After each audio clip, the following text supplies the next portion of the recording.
The XLOOKUP function in Excel, it's better than VLOOKUP, HLOOKUP, and the index match.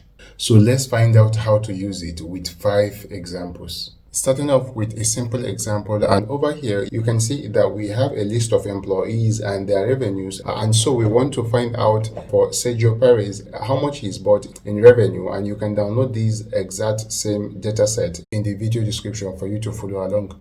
Under the revenue cell over here, we're just going to go to equals and type XLOOKUP. Once you find it, hit the tab key there to activate it, and the lookup value is what we are looking for.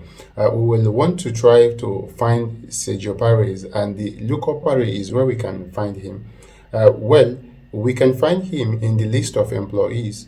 We'll go Ctrl Shift down to select that area, and the return array is what is the answer that we are looking for. So in our case here, we are looking for all of the revenue, so we'll go Ctrl Shift down there to select that as well, and that's all we really need for the moment. So we will close up the parentheses and hit the enter. We can check that this number is correct. As you can see right here, we have the same revenue for Sergio Perez. That's all looking good. And this XLOOKUP function replaces VLOOKUP function as a faster and a better alternative. If we go inside the formula again, by double clicking, you might have noticed we have a few other options like the if not found, match mode, and so forth. And don't worry, we will get into them later in this video. But for now, suppose we want to change the employee name like Lando Norris. You notice that the figures change dynamically. It can get a bit tedious. I'll put the surname every time,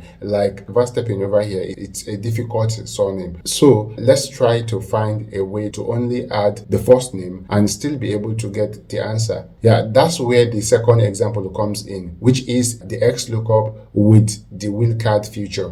So over here, back to the Excel file. In the second example, we just want to find the employee max and find the revenue. So really just looking at the first name without the surname. So let's see if that's possible. We will go to equal XLOOKUP, hit the tab key there, and the lookup value is going to be max. That said, it's not just Max because Jerry is also a surname. So what we're going to do here is to put the ampersand and then put up in quotation an asterisk like so, and that's all we need. This is basically saying that whatever Jerry is after the first name, in this case after Max, can be ignored as that's enough a match. So the lookup array is where we can find Max. We can find him in the list of employees here. So Ctrl Shift down, and the return array is the answer. So we want all of the revenue figures. Ctrl Shift down. But we are not quite done yet. We also have one more part. So we are going to put the comma. It's not the if not found. We are not concerned with that. It's actually the will character match. That's the one we want. This is known as the will character. So we'll put a 2 there. Close up parenthesis and hit enter. So now we are getting the revenue for Max Verstappen, even though we only have the first name. Same thing, if we put Carlos here, you can see we'll get that number. The examples we've looked at so far are simple because they only have one criteria. Now let's look at a scenario with 2 criteria. Over here you can see that we don't just have the employee like we did earlier, but we also have the month based on the same columns here. This makes it trickier as the XLOOKUP only allows for one lookup value. That said, there is a workaround. So let's take a look down over here. For revenue, we are going to go to equals XLOOKUP again. And first, the lookup value is going to be straightforward. It's just going to be the employee. And we are going to look for the employee in the same range that we have been looking at. So Ctrl Shift down.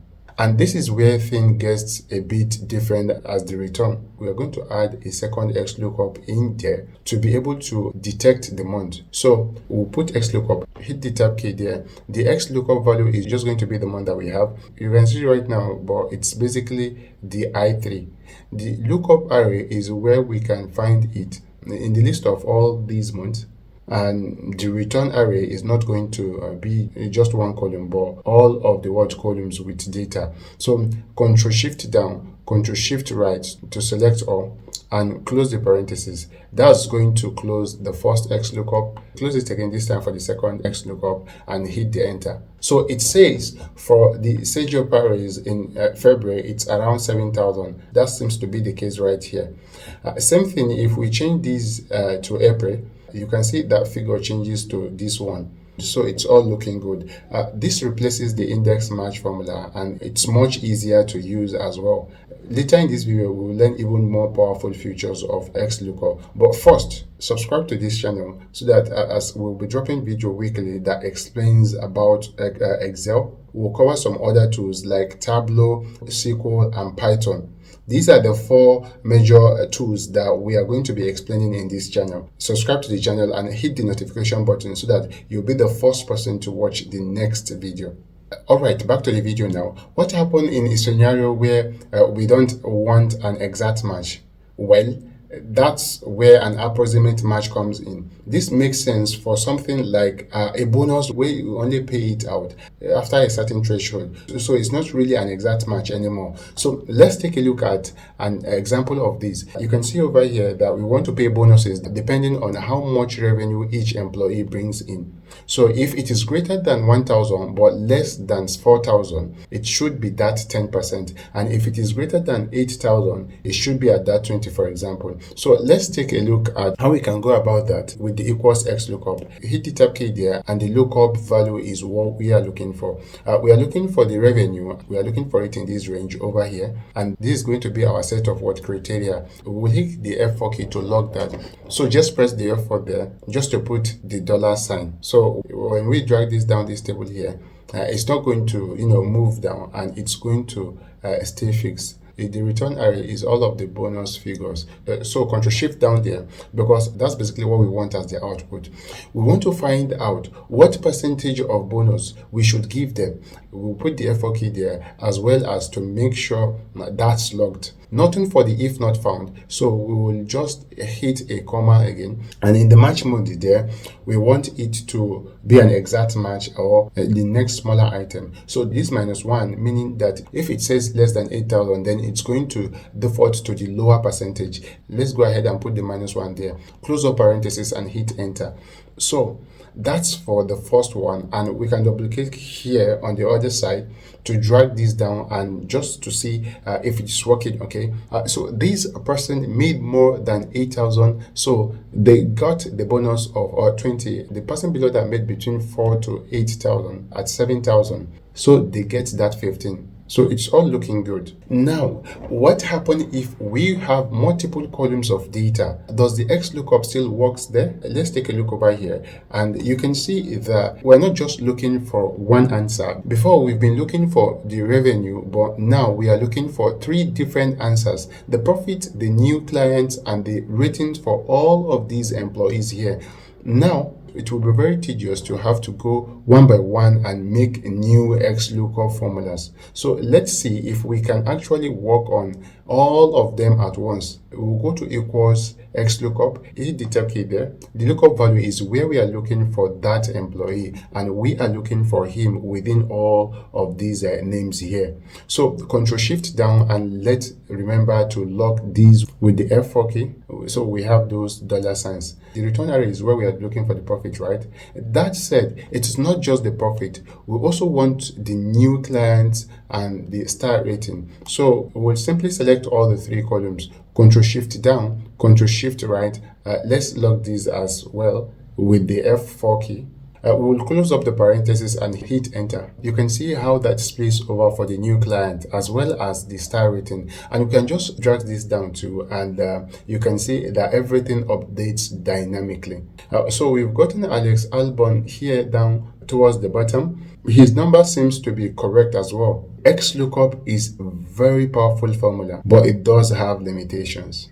So let's take a look at an example of when it doesn't work. Over here you can see that we have the profit for each country that we want to try to calculate. Now for Spain, for example, we have it repeated 3 times. So we want to get the sum of the profit for Spain. That said, with XLOOKUP, it will only be able to find one of these matches. It won't be able to sum them. So that's where it doesn't quite work.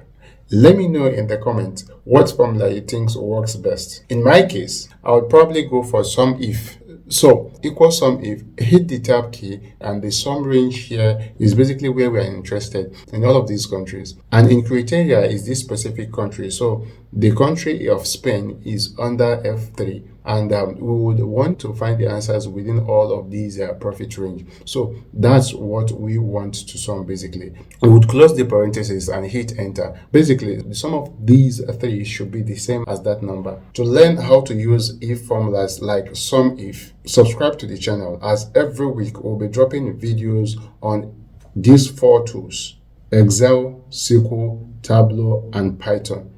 If you find this video so insightful, hit the subscription button, like, subscribe, and hit the notification button. Thank you. See you in the next video. Bye bye.